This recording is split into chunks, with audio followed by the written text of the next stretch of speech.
ہمارے رسول مقبول محمد صلی اللہ علیہ وسلم کی ولادت باسعادت موسم بہار میں پیر کے دن صبح صادق کے بعد اور طلوع آفتاب سے پہلے 9 ربیع الاول سن عام الفیل 20 یا 22 اپریل 571 عیسوی کو مکہ مکرمہ میں ہوئی۔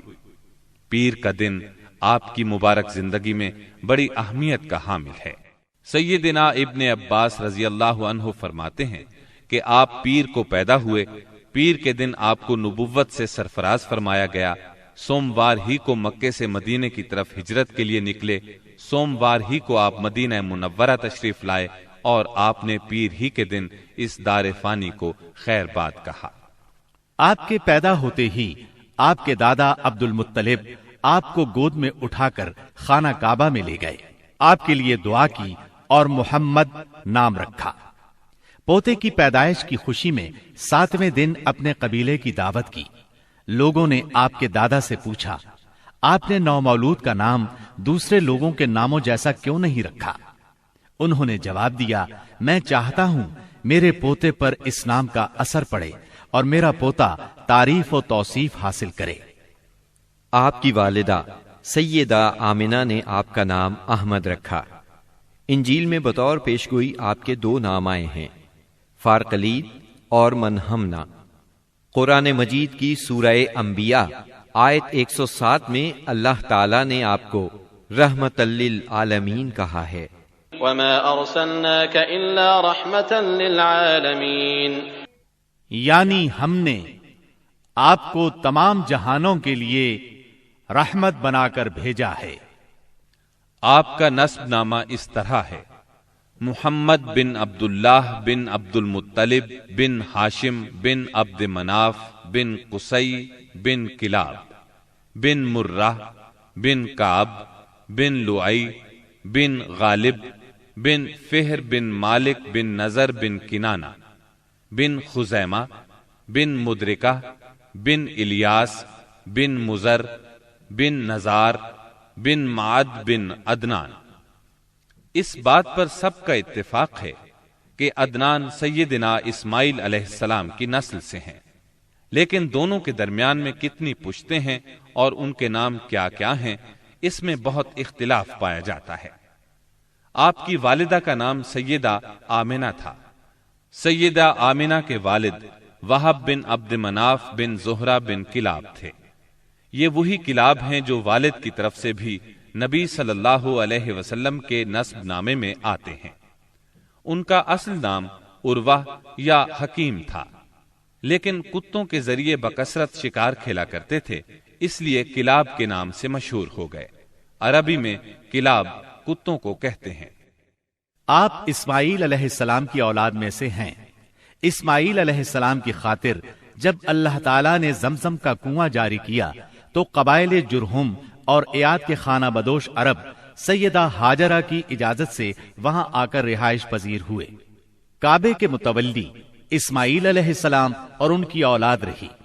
ایک عرصے کے بعد بنو جرہم اور سیدنا اسماعیل کی اولاد میں کعبے کی تولیت کے سلسلے میں جھگڑا ہوا تو کعبے کی خدمت اور تولیت اولاد اسماعیل اور بنو جرہم میں تقسیم ہو گئی، اور جب بنو خزاعہ نے لڑ کر مکے پر قبضہ کیا تو ایک مدت تک کعبے کی تولیت بھی ان کے پاس رہی، لیکن بنو اسماعیل بہرحال مکے ہی میں رہے۔ ان کے ایک فرد کلاب نے شمالی عرب میں قبیلہ قزاعہ میں شادی کی، اس سے قصی پیدا ہوئے۔ وہ جوان ہو کر اپنے قبیلے میں واپس آ گئے۔ خسر کی وفات کے بعد قصی نے اپنے ننہال کی مدد سے بنو خزاعہ کو مجبور کیا کہ وہ شہر چھوڑ کر مضافات میں جا بسا۔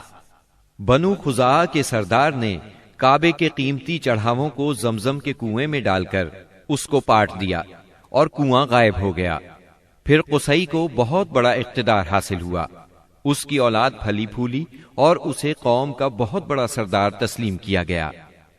قصی نے مکے میں ایک شہری مملکت کا آغاز کیا، وہاں دارالندوہ یعنی پارلیمنٹ اور ٹیکس کے نئے محکمے قائم کیے، لیکن وفات کے وقت حکومت اپنے بچوں میں تقسیم کر دی۔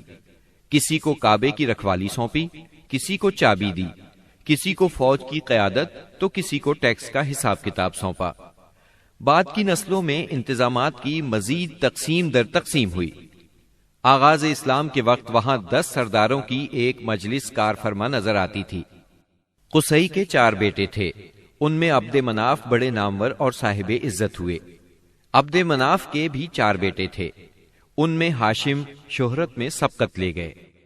ہاشم آپ کے پردادا تھے، بہت دولت مند ہونے کے ساتھ ساتھ سخاوت، مروت اور احسان میں بھی بے مثال تھے۔ ہاشم کہلانے کی وجہ یہ تھی کہ ان کے عہد میں ایک مرتبہ مکہ مکرمہ میں قحط پڑ گیا۔ یہ فلسطین گئے اور اونٹوں پر آٹے کی بہت سی بوریاں لاد لائے، بہت سے اونٹ ذبح کیے، ان کا شوربہ تیار کیا، روٹیاں پکوائیں۔ ان روٹیوں کو شوربے میں بھگو بھگو کر اہل شہر کو کھلاتے رہے۔ عرب اس کھانے کو حشیم اور سرید کہتے ہیں۔ یہ سلسلہ ایک مدت تک جاری رہا، اسی وجہ سے ان کا نام ہاشم پڑ گیا۔ وہ حاجیوں کی خدمت اور مہمان نوازی میں بھی بڑھ چڑھ کر حصہ لیتے تھے۔ اسی سخاوت اور فیاضی سے ہاشم کا نام پورے عرب میں مشہور ہو گیا۔ ذاتی اثر و رسوخ اور وجاہت کی وجہ سے ان کی دوسرے ممالک کے درباروں میں بھی رسائی تھی۔ انہوں نے ہی قریش میں سب سے پہلے یہ دستور جاری کیا کہ سال میں 2 مرتبہ تجارتی قافلے روانہ ہوا کریں، موسم گرما میں شام کی طرف اور موسم سرما میں یمن کی طرف۔ چنانچہ اسی دستور کے مطابق دونوں موسموں میں قافلے روانہ ہوتے تھے۔ سورۃ القریش میں اللہ تعالیٰ نے قریش کو یہی انعام یاد دلایا ہے، کیونکہ قریش اللہ کی رحمت سے موسم سرما و گرما کے عادی ہو گئے۔ ان کی سمجھ میں یہ بات آ گئی کہ اس نعمت کے شکریہ میں اللہ کی عبادت کرنا چاہیے جو اس گھر کا مالک ہے، اور اس نے انہیں بھوک میں کھانا دیا اور خوف سے امن بخشا۔ نجاشی شاہ حبش ہاشم کی بے حد خاطر مدارت کرتا اور تحفے تحائف بھی پیش کرتا۔ قیصر روم بھی ان سے بہت مہربانی سے پیش آتا تھا۔ ہاشم نے یمن اور روم کی حکومت سے قریش کے تجارتی قافلے کی حفاظت کا حکم حاصل کیا، اور یہ ان کے اعلیٰ تدبر کا نتیجہ تھا کہ تمام راستے قریش کے تجارتی قافلوں کے لیے محفوظ ہو گئے۔ اس طرح مکہ مکرمہ بین الاقوامی تجارت کا مرکز بن گیا۔ اس سے خانہ کعبہ کی زیارت اور فریضہ حج عام ہو گئے، اور مکی زبان بھی ملک کے چاروں طرف سمجھی جانے لگی۔ ان قریشی قافلوں اور سالانہ میلوں کی وجہ سے جزیرہ نمائے عرب میں ایک معاشی مرکز پیدا ہو گیا۔ ان سالانہ میلوں میں قریش کو سرمایہ دارانہ تجارت اور قافلوں کی حفاظت کے سلسلے میں بہت اہمیت حاصل تھی۔ اس طرح مکہ مکرمہ تجارتی مرکز بنا، جس نے سیاسی مرکزیت کا راستہ کھولا جو اسلام کا کارنامہ بننے والا تھا۔ 197 عیسوی کے چند ماہ بعد ہاشم کی بیوی سلمہ بنت عمر کے ہاں مدینہ منورہ میں شیبہ یعنی عبد المطلب پیدا ہوئے۔ بچے کے سر میں کچھ بال سفید تھے، اس لیے ان کا نام شیبہ رکھا گیا۔ شیبہ کا مطلب ہے بوڑھا۔ ہاشم کی وفات کے بعد ذمہ داریاں ان کے بھائی مطلب نے سنبھال لی تھی۔ گویا مطلب شیبہ کا چچا تھا۔ اس کی وفات کے بعد شیبہ نے رفادہ اور سقایا کی ذمہ داریاں خوبی سے سنبھالی۔ انہوں نے یمن اور حبشہ کے درباروں میں اپنی قوم کی نمائندگی بھی کی۔ ان کی ملکیت میں ایک قدرتی چشمہ بھی تھا۔ ایک دن خواب میں انہیں اشارہ ملا کہ فلاں جگہ کھود کر غائب شدہ زمزم کا کنواں برآمد کریں۔ کھودتے وقت اس سے انہیں دفن شدہ خزانہ بھی ملا جو کعبے کے چڑھاووں پر مشتمل تھا۔ عبد المطلب کو زمزم کی ملکیت کے لیے بہت دشواریاں پیش آئیں، مگر اہل شہر امن پسند تھے۔ انہوں نے طے کیا کہ کسی غیر جانبدار حاکم سے اس کا فیصلہ کرا لیا جائے۔ عبد المطلب نے یہ بات مان لی، لیکن پریشان بھی تھے، اس لیے منت مانی کہ اگر اللہ نے مجھے 10 بیٹے دیے اور وہ بلوغت کو پہنچے تو میں ان میں سے ایک کو کعبے میں جا کر اللہ کے لیے قربان کر دوں گا۔ جب 10واں بیٹا بھی بلوغت کو پہنچ گیا تو عبد المطلب کو منت یاد آئی۔ انہوں نے بیٹوں کے درمیان قرعہ ڈالا تاکہ جس کا نام نکلے اسے قربان کر دیں۔ قرعہ نبی اکرم صلی اللہ علیہ وسلم کے والد عبداللہ کے نام نکلا۔ عبد المطلب کا ارادہ دیکھ کر رشتہ داروں اور دوستوں نے دخل اندازی کی اور انہیں مشورہ دیا کہ وہ کسی خاتون عرافہ کے پاس جا کر حل دریافت کریں۔ چنانچہ عبد المطلب ایک عرافہ کے پاس گئے۔ اس نے معاملہ سن کر مشورہ دیا کہ بیٹے اور 10 اونٹوں کے درمیان قرعہ ڈالو۔ اگر عبداللہ کے نام نکلے تو مزید 10 اونٹ بڑھا دو۔ اس طرح خون بہا کی مقدار میں اضافہ کرتے جاؤ یہاں تک کہ قرا خون بہا پر نکلے۔ انہوں نے قرا اندازی شروع کی۔ قرا ہر بار عبداللہ کے نام نکلتا رہا۔ یہ 10 اونٹ ہر بار بڑھاتے گئے۔ جب 100 اونٹ پورے ہو گئے تب قرا اونٹوں کے نام نکلا۔ عبد المطلب نے 3 بار ایسا کیا تاکہ اطمینان ہو جائے۔ ہر بار 100 اونٹوں ہی کا قرا نکلا۔ اب انہیں اطمینان ہو گیا کہ یہی اللہ کو منظور ہے۔ واقعہ فیل کے 50-55 دن بعد عبد المطلب کعبے کا طواف کر رہے تھے کہ انہیں پوتے کی ولادت کی خوشخبری ملی۔ 75 سالہ دادا بہت خوش ہوئے۔ نبی کریم صلی اللہ علیہ وسلم ان کے پیارے فرزند جناب عبداللہ کی یادگار تھے، جن کی زندگی 100 اونٹوں کی قربانی دے کر بچائی گئی تھی، لیکن پھر اچانک وہ فوت ہو گئے۔ ان کی وفات سے بوڑھے باپ کو جو صدمہ پہنچا تھا، پوتے کی ولادت سے ایک حد تک وہ کم ہو گیا۔ عبداللہ کی والدہ یعنی نبی صلی اللہ علیہ وسلم کی دادی کا نام فاطمہ بنت عمرو تھا۔ عبداللہ کے 2 سگے بھائی زبیر اور ابو طالب تھے۔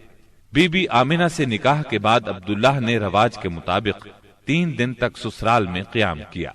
اس کے بعد تجارت کی غرض سے شام چلے گئے۔